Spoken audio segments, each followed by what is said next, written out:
Support for Donnybrook Last Call is provided in part by Design Air Heating and Cooling. Thanks for joining us for Last Call. This is where we get to some of those important topics that we couldn't broach in the first 27 minutes and 48 seconds, Alvin. I want to ask you about this WashU student who in Tisch Park on the WashU campus unveiled a canvas triangle, which was basically a pro-Palestine message, and it said, abolish the WashU Police Department. It said from the river to the sea.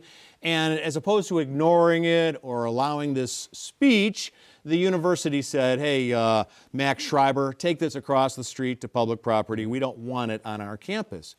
Now, you know, UCal Berkeley was known years ago for having Sproul Plaza, where in 1964, the students against the Vietnam War protested, and some people think it led to a leftist movement, the end of the war, things like that. It's now commemorated, you know, freedom of speech area, Sproul Plaza.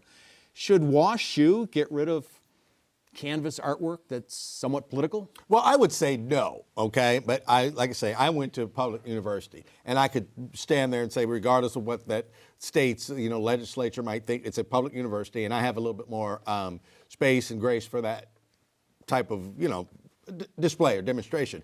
It's a private university, and by definition, I think they can do what they want. I thought they were a little heavy-handed, you know, back in the spring with the Palestinian demonstrators. But in this case, I just didn't, it did not rise any kind of like really just displeasure with WashU. Maybe that's the easiest way to put it. Well, these are such perilous times for universities with the Trump administration threatening to withhold federal funds.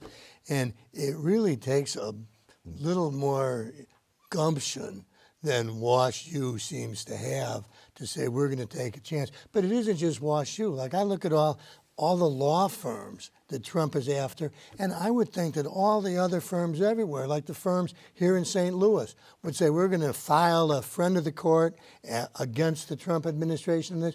But they haven't. I mean, everybody just said, I don't want to put us on Front Street. So I think WashU is just doing the easy thing. A lot of people are, whether it's higher education or, you know, corporate being corporate citizens.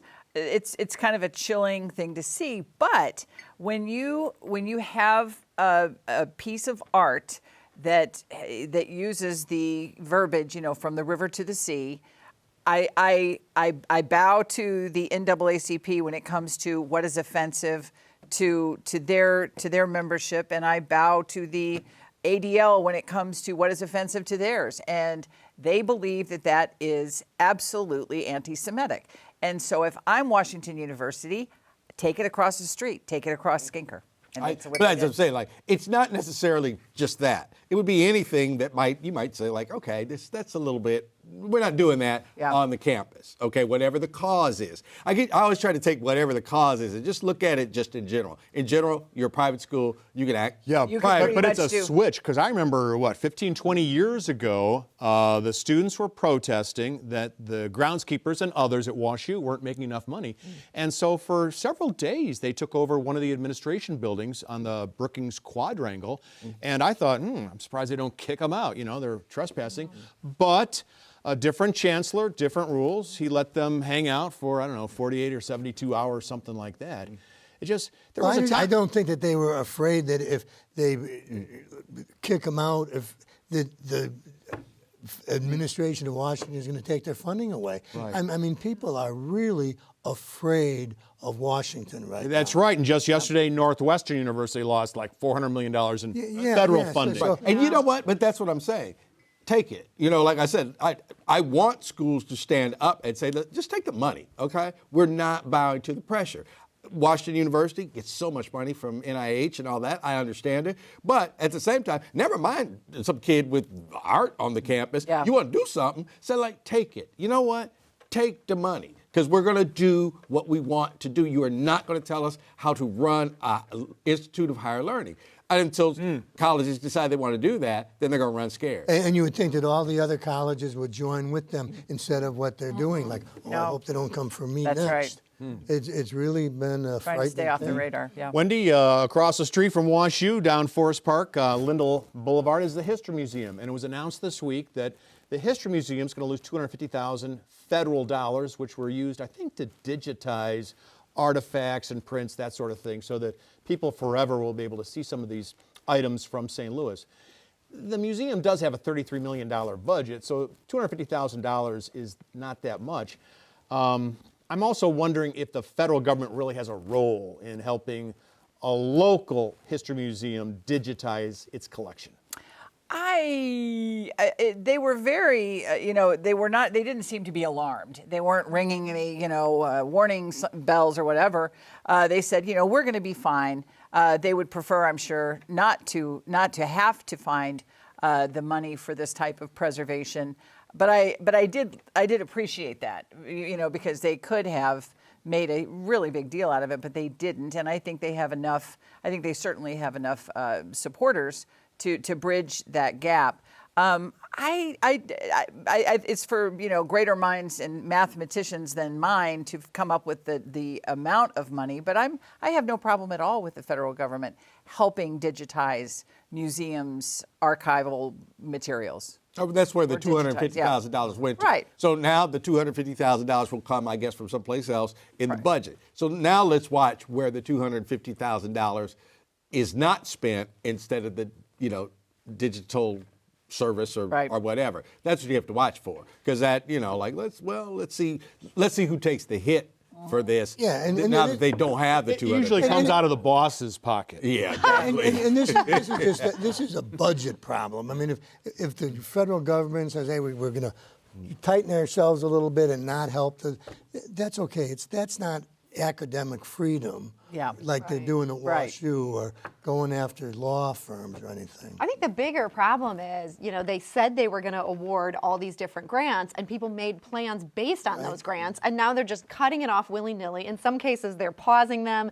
and then they'll let it loose a couple months later, and it's just put everybody in this state of you can't do anything. And they might have hired people to do this digitization. Now there's no funding for it. Right. I feel like if they wanted to cut the federal budget down, there would be a way to do it that would be orderly and to say, okay, after this grant is over, we're getting rid of this grant. I don't know that any of us would be out there protesting that we need digitization grants, but why cut it off in the middle of the cycle after it's already been awarded? It just seems so short-sighted. Wendy, there was a story at Channel 5 this week. Ann Allred and others put together a piece that concluded that in Missouri, you can work a 7.5 or 8 hour shift and there's no guarantee for lunch.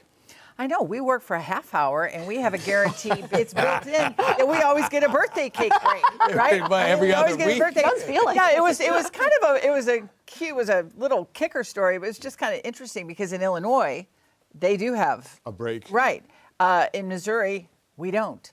And I just think it's kind of along these lines. If you look at the Department of Government Efficiency and it's like, what's next? We're going to have like bathroom breaks. I mean, is that also going to be something that is considered to be, too generous on the part of employers? I don't know. Apparently for the county jail, yes. Yeah. In defense of this state of Missouri, I don't think this comes up much. I mean, Illinois has, stepped up there and said, whenever they did, you need to give people a lunch break. And I think in Missouri, it's just kind of think, well, of course people get a lunch break. I don't know. I remember my first job where, one of these where you had to clock in and clock out. They were like, well, under the law, we have to give you a lunch break. And so I would have to sit back there in this little break room, like bored out of my mind, just wanting to get back out on the floor and get my job done. And I wasn't allowed to do it because the law mandated Now, I is had that to. Ohio? Is That was Ohio. Yeah. Wow. So I kind of like the Missouri law. Get my job done. I was like you.